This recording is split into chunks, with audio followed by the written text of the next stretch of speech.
happened again this last weekend. In the bitter cold, it fell.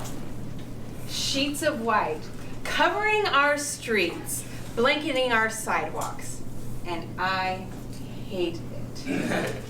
It's my 4-letter S word. And actually, I'm not talking about snow. No, I am talking about salt.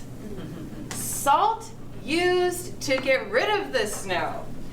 Yes, I appreciate that it makes our streets safe and our sidewalks easy to traverse, but it is ruining our cars. And have you ever considered what it is doing to your leather shoes or boots? Friends, it's not great. Salt will dry out leather, and if you've ever seen a pair of shoes that has that white line there that looks like a watermark, that is a salt stain, and that is permanent damage. But never fear, Toastmasters, I am here to rescue your shoes, because I am going to teach you the lost art of the shoe shine. Now you may be asking, Janelle, who are you that you think you are such an expert in shining shoes? Well, hold it please. Fun fact, Toastmasters, I was actually a professional shoe shiner. Really? It's true. And not just like I shined shoes once at a party and got paid for it. No. I actually shined shoes for 15 years. It was a part-time gig that I had. I shined shoes every Friday at a bank in Lawrence. They offered it to their customers for free, and I got paid. So prior to coming to Toastmasters on Fridays, I was going over to Lawrence to shine shoes. So today I'm going to teach you a little bit about the tricks of the trade in shining shoes. Now, you don't need to write anything down. I will pass out instructions on my tips following the speech. Just sit back, watch, and maybe you'll pick up a trick or two. All right, first we're going to start off by cleaning the shoes. For this, you will need a little bit of water, some saddle soap, a polish applicator brush, and a towel. Simply, you're going to dip the brush into the water, get a little saddle soap onto your brush, and just suds up your shoe. Now, you don't need to get super sudsy. We're not giving the shoe a bath. Just make sure that you're getting the salt and the dirt off of the shoes and dry it off with your towel. I use a thicker towel to dry off the shoe. Next, you're going to apply polish. I actually don't use a polish applicator brush to apply polish. I prefer to use a thinner towel. As you can see, this one has shined a shoe or two. And I just wrap it around 2 fingers. This allows me to have a better feel for where the polish is going specifically. And I use hard wax. Most professional shoe shiners do. The brand that I use is Lincoln. Shoe shiners who are professionals will generally use Lincoln wax or Kelly's. If you ever see a professional shoe shiner using kiwi, do not trust them. So, what you're going to do is you're going to take that towel and you're just going to put a little bit of polish in a circular motion onto your towel and just simply wipe it over the shoe. And you don't have to get in every single spot.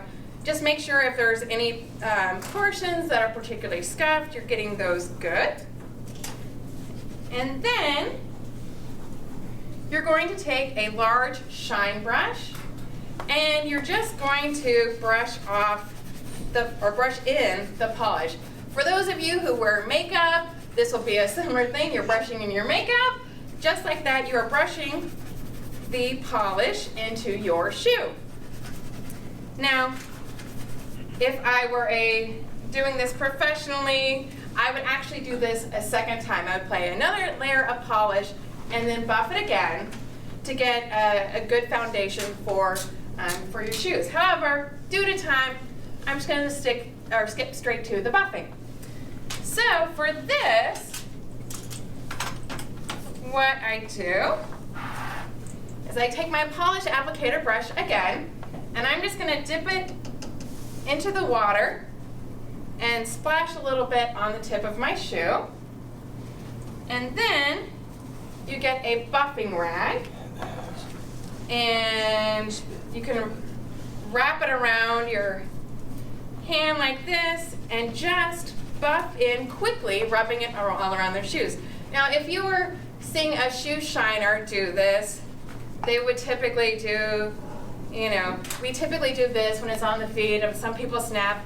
The snapping does nothing for the shoes. It's just a fancy trick like hibachi people throwing knives. But, it's kind of fun. Also, they probably, some of them don't use water, some of them spit. I am not a good spitter, so I prefer not to drool on my shoes when I am doing that. Customers frowned at that. So I just use water to do that. And then, lastly, the secret sauce to shining a shoe is this. Women may recognize this. This is a nylon, actually knee-high. You can use pantyhose. I don't wear the things because I hate them. However, you could just wad them up and buff it again over the shoe, and the nylon helps to create more friction and bring out the shine. Your final step in this would be to apply edge dressing just around the sole and heel of the shoes. I'm not going to do that right now because it can create a mess. When you do that, you just want to make sure to give it enough dry time. And just like that, you have shined shoes. You can see the difference it makes. This boot I shined earlier this week. This one I did not. And you'll see that you can tell the difference between the two. One looks much better. Now, a lot of people will actually just throw away their scuffed shoes, but you don't have to do that. This winter, don't let the winter blues ruin you or your shoes. Just suds out the salt and buff off the scuff, and you'll be looking and feeling as good as new. In the words of Fred Astaire, a shine on your shoes will put a melody in your heart.